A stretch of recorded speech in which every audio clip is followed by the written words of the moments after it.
পরম করুণাময় ও অসীম দয়ালু আল্লাহ।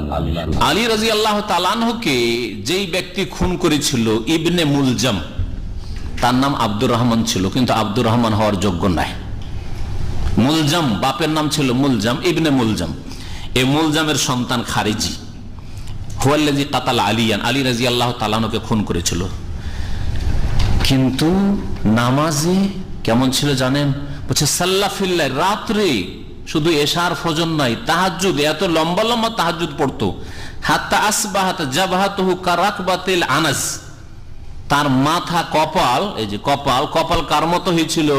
বলছে যে বকরির যে হাঁটু থাকে, বকরির হাঁটু দেখেছেন? হাঁটুতে চুল থাকে?